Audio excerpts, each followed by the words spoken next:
Hi, Facebook. Welcome. We are Hi. Movie Menu Podcast. We are doing a Facebook Live event. We are joined by special guest Christopher T. Wood. Yeah. Welcome to the show. Hey, Christopher. I'm also joined by senior panelist and co-host Z. Hey, guys. How's it going there?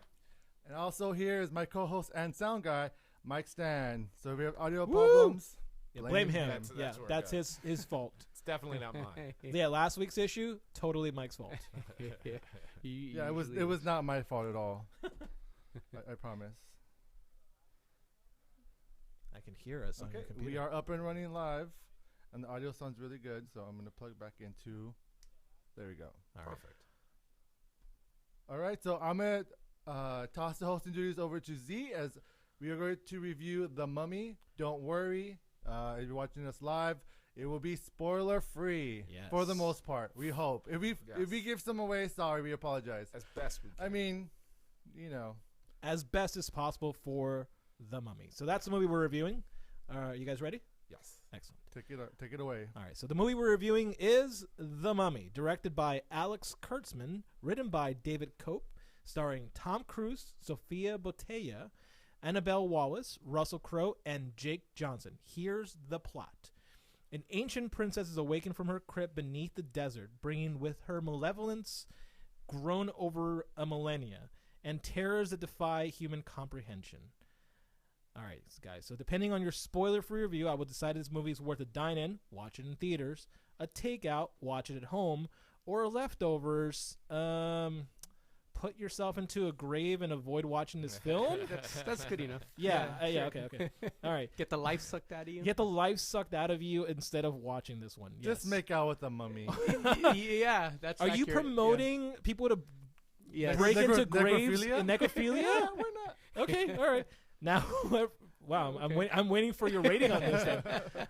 Now, whoever wins will earn a point, and whoever has the most points at the end of the season will develop a segment that will air at the end of the season. So, since you are our Or sometime guest- around that. Right, exactly. Our latest one just aired last week.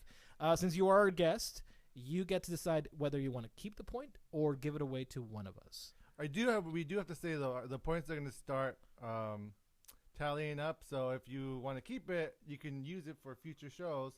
And we want to do this thing where if our guest earns 10 points, they can do their own segment. Yeah. their own Well, choice. I am an actor, and I need to keep everything I earn, so I will keep the Fair I enough. don't see how I can be giving stuff away. Fair enough. All right, guys. So, with that, rate this film. You get to go first, Chris. It is. What's the worst I can say? Take out Leftovers would be the worst. Yeah, Leftovers. commit necrophilia according to Dan.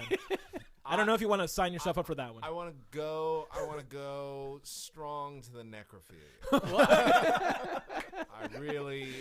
That's Yes, gonna be used out of context. No,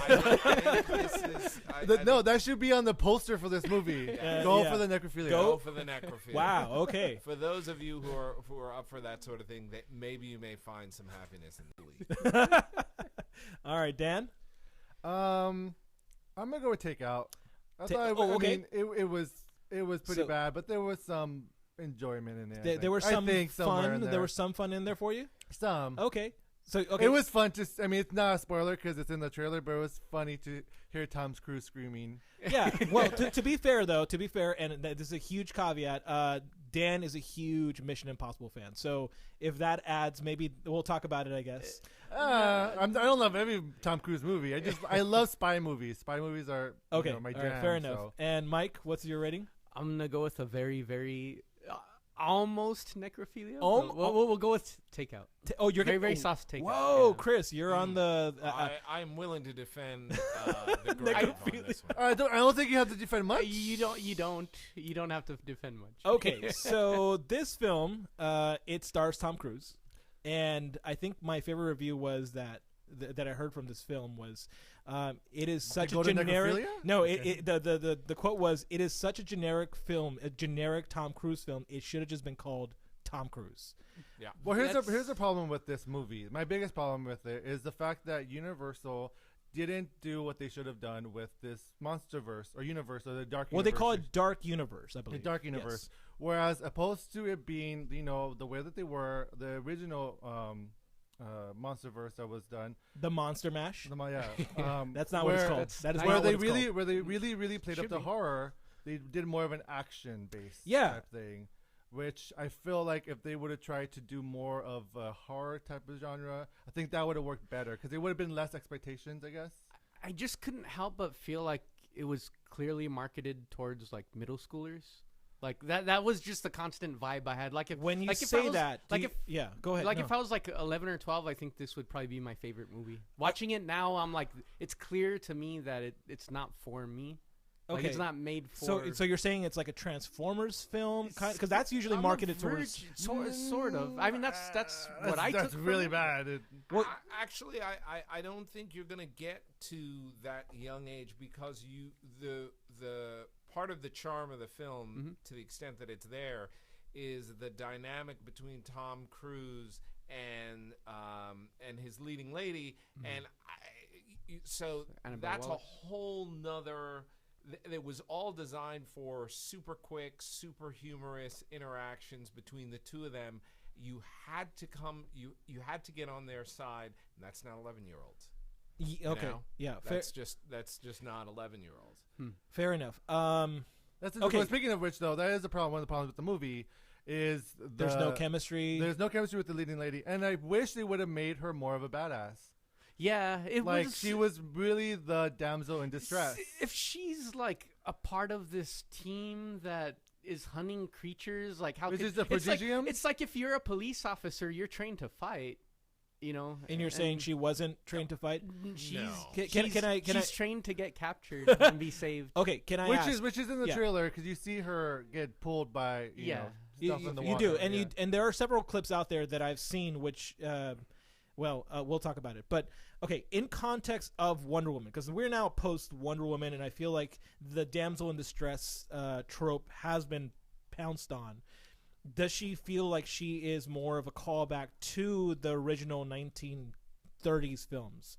Is that what this is? Yes, but not in a good way. Not. Yeah, it's kind of like we just had a weekend where like female empowerment with Yeah. Wonder Woman, girls kick ass, and then we go watch this movie and it's like it sets it it back. sets it back like It does. Okay. big Yeah. time. Hollywood loves to set this trope that supermodels go off and do tons of other jobs. Archaeologists and And So yeah, it does. It is Okay, Transformer is this a territory, James but- Bond issue? Is this like who's the one who tried playing a physicist? Denise Richardson. Richards. Is this what it feels like? it doesn't go to that level of a performance because I think she's probably a better actor than Denise Richards was, but the circumstances that they put her in and the importance of how the only thing that mattered was how good looking she was. And the reason that was the only thing that mattered is because that was the only thing that got the two of them together. I would actually argue the only thing that mattered about Tom Cruise's personality was his physical appearance, because after that there was no draw between the two of them. Now, the advantage when you present this film and your cast to a marketing unit, they go, oh, this is great. Doesn't matter what's written on the page or comes up on the screen. Look at the two of them. People will want to see them come together romantically. And that's where it got cut off. And therefore, an American viewing audience has seen thousands of hours of stories with these two characters depicted. We are experts at it. Yeah. And to just throw them up on the screen and say that's it is not going to fly. Can I ask you a question? Do you care about Tom Cruise's character? I think one of his biggest, negative selling points is that you really don't care. They present to you that he is Tom Cruise. Tom Cruise is Tom Cruise, and they expect you to care about him. Do you care at all? Because it seems like in the commercial, from watching the trailer, he's basically invincible at this point. Do you even care about his life? Do you even care about the relationship? Do you care about anything that's going on in this film? Well, Tom Cruise, Matt Damon, all those major male stars have a natural difficulty when they get in a film like this. Yeah. We know that they're paid high amounts of money, so they are not dying in the first 10 minutes of the film. Right. And therefore creating a jeopardy where you're concerned if anything flies at Tom Cruise, the likelihood that he will be harmed by it Right. is slim to none. Because not only does he have to live, but he has to live in a way that he can have a romantic relationship with this new person. Right. So immediately you know that he's not going to die. He's going to have at least, one kiss with this woman, and that's where you know the story is going to lead. So whatever is within the first, 2/3 of the film, you really aren't entirely worried about his character. Well, But I think I'm sorry. No, go on. This film can't be viewed in a vacuum. I believe in capitalism, and we live in a capitalist society, and there have been tons of superhero movies. Yes. Iron Man, Batman, Spider-Man. These films have set a standard. You can complain all you want that we're being bombarded by superhero films, but the one advantage of being bombarded by such films is that the competition level is there. Yeah. In the Yes, amen. absence of all other superhero films, this is pretty interesting. Okay. But given that we're We're 15 already there. good Yeah. ones, this The game bar has is been raised. Does it feel like Yeah. it just checked all the boxes and you're like, check, check, check, Yeah. check? Well, the check. thing, another major problem with this movie is that it is the start of a new franchise, and it's very well aware that this is the first movie in the franchise. Yep. Make sure to watch the next movie. And does it not do it like Yeah. Iron Man did, where Iron Man was very secretive about its reveal that it's in fact a universe? They try to be secretive, and then Well, it's it's just hard to not. do when No, they Well, did I it. guess they didn't. I would say in the first third of the film, Tom Cruise walks through this room and you see a monkey's an, paw? an Oh, aquatic It's hand. the Oh, creature okay. from the Black Like, Lagoon. yeah, yeah. And, And you you see a skull with fangs. So you know it's You're in a universe. Well, Yes. yeah, and there's also the Prodigium, which is like, if you have to compare it to something, it's Agents of S.H.I.E.L.D. basically, but for like the supernatural. yeah. But they are the worst at what they do. Pretty much. Yes, but the- Wait, led by Russell Crowe, yeah. known as Dr. Jekyll, Dr. Jekyll, yes. which you can imagine. Well, yeah, exactly, and I would think that's come the from biggest that, so. biggest problem with this film is that we first of all know that it's quote dark universe, which by the way they completely ripped off of DC. Yeah, they yeah, did. yeah. I don't think they even No. they paid Well, no rights they were for being either. sued. They were being by- sued for by it. WB. Oh, really? Oh yeah. It's Oh. huge, and But they, the thing is, like, the movie starts off with They Universal, completely and then it pulled goes an to apple. Dark Universe, Yeah. and it's like, they pulled an apple and they said, "Fuck it, we're gonna do this." Here's the thing, though, and this goes back to my capitalism comment. If you're going to make a superhero film, yeah, you check off certain points. We know we're going to get action because that's where the budget has to go. Yeah. But all of the ones that have been the most successful, it's going to come down to story. Not because I'm some touchy-feely artist, but because that's the only place you can compete. Yeah, Every movie is going to have things blow up. and yes, But particularly if you're starting, when you're starting a universe like this, you're playing in the game of The Hobbit. You're playing in the game where you tell a simple adventure, Yeah. and everyone after reading that adventure has hints of all the roads that shoot off from that adventure. Right. The problem for a film like this, when you decide to hire Tom Cruise, and I get it, one Big of the, name, big name. big name star, is that creates almost a suction and draws all the attention. It's like we're going to see Tom Cruise make his way through this film. I'm a big fan of his acting. Yeah. He throws it on the table every single time, but he draws a ton of focus. And if you're starting a universe, the reality is it's the story that you're creating and not necessarily the spectacle. And we see over and over and over again on Amazon and Netflix all these worlds being created just by story alone, and then literally dominating water cooler Discussions, culture. yeah. This has zero water cooler potential.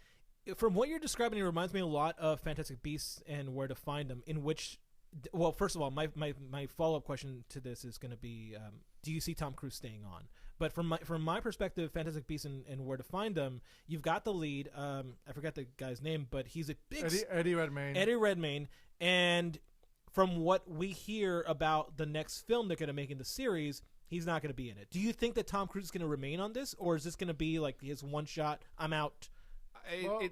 Go ahead. No, I think he's contracted to be in the universe. He's not going to be in the next movie, I don't think. Okay. But I think like when they do their Avenger style, where all the Team up, I'm sure that he's supposed to be there. That's if the franchise continues on. Yeah. After this film, You have two questions. One, the problem is if you pull him out, that you lose a lot of face. You do. You're almost revamping from the beginning. But what will probably happen may be the same thing as you see in Wonder Woman, that another character, a little less known, so we have to go to the film and see what's going to happen, may easily grab focus. And I'm sure that's seeing what Wonder Woman did. I'm sure Universal's like, well, this movie maybe didn't work out, but one of our movies.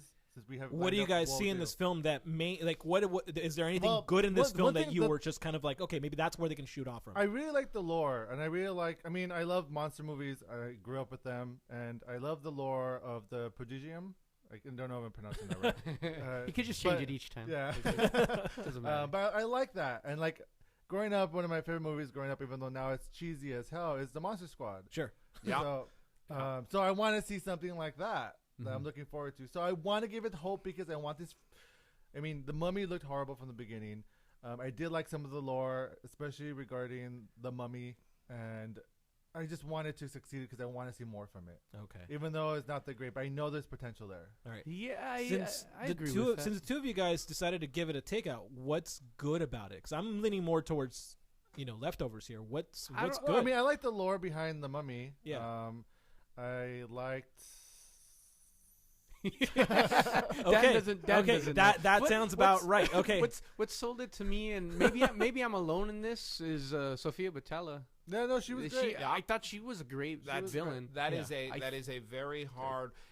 I was talking to my fiance about it, and she was complaining about the female role, and that, and I said, yes, and I wouldn't never want to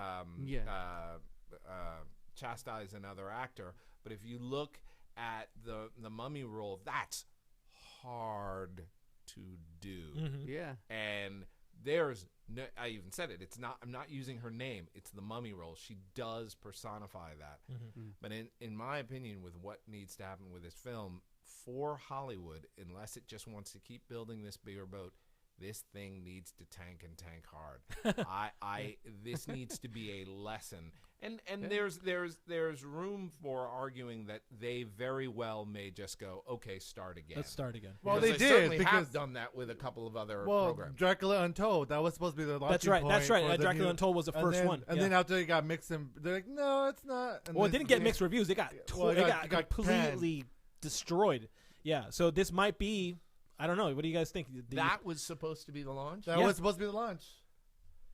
Dracula Untold, and then since it, I'm sure you saw Yes, it. but this has the difficulty is Dracula Untold did not have the behemoth that is Tom Cruise. That is and true. that's that question that look, Gal Gadot, from where, what name?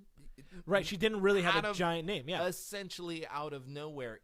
It forces your audience to go to the film. First, they're there to see Wonder Woman because they have no reference point for Gal Gadot. Right. When you hire a Tom Cruise, they're there to see Tom Cruise be Tom Cruise. Yes. And I like the man's acting. I know he tries hard. He always leaves it on the floor, but it really draws back from your story. And you had a central character, the Mummy, that can carry a film, has carried a film in Hollywood history. I agree, and I think I've got my verdict here, guys. I am sorry, but I'm gonna have to give this to Chris. This is and I'm glad because he's the only one. So that means that he gets the only point in this review. Here's the thing: I love the Mummy, the Brendan Fraser films. They were dumb, they were dorky, but at least you knew what they were set off to do. They were gonna make camp, and camp is fun.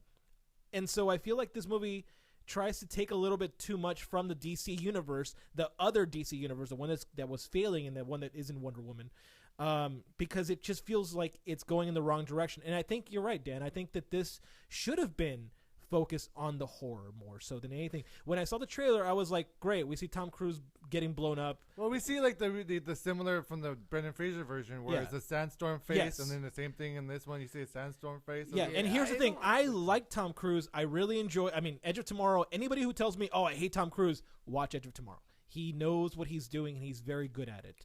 And I feel like this one just doesn't draw my eye. I think I will watch this, if anything, by accident on Netflix because I run out of things to watch. But that's watching it at home. But that's only because I forget that he's in it. I think that this is going to be a universe that's going to be rebooted. I will say this also, given the success of Wonder Woman, I think we should look at it briefly from a feminist standpoint. Yes. And if you look at the first Mummy series with Brendan Fraser and watch the women I agree. in that. Completely in that agree. series. I mean, they are butt kickers. Yes. And I remember at Rachel the time, Weisz is people were not saying, a subdued woman. No, not one bit. And her who she goes up against, it's not a lot of hair pulling. It is serious. It was advanced fight choreography for women. Now you are 15 years later, 10 years later. Yeah, something like that. And you have a character that probably predates that original Mummy series by about 15 to 20 years. Yeah. So that, and listen, these are, yes, they're kids that you may be going after, but these are fairly sophisticated kids, particularly in their gender identification. And they may just not buy someone whose primary line throughout the film is Nick. You're absolutely right. Yeah. Very, very I true. completely agree with Yeah. that. All right. Thank you, Christopher. Dan, you take over. All right, Christopher, do you want to go ahead and promote anything on our Facebook Live show? Actually, yes. Where Justin Redke, myself, Justin Redke was the director, myself. Who will be a guest in the next segment? who is coming right in. He's probably standing outside. He's cold. We made a short called Time to Kill, and it explores what a hitman does while he waits for his victim and how he manages to kill that time and the difficulty doing that. We actually submitted that to Amazon for a longer piece, either a feature or a series. And so far, if you go to the page that lists the most popular films submitted, we look like we're number one because we're up in the corner. I don't know if we're number one, but we're at least number 4. So go there. Go and vote. If you want to click, all you have to do is sign in with your Amazon account and click. Give us whatever stars you find appropriate, and we will thank you wholeheartedly. Yes. Yes, please do so. We'll share the link again, so stay tuned for that. Thank you so much, Chris. Thank you, Chris. Hey, Yeah, thanks thank for bringing you. me in. And Thanks hey, you for got a point. coming on. Well done. And a point. All right, so we'll be right back for our second review for It Comes at Night. Thank you. Yeah, I'll wait for Dan to turn it off real quick. We're still live. We're still live. Don't say anything that you're not supposed to.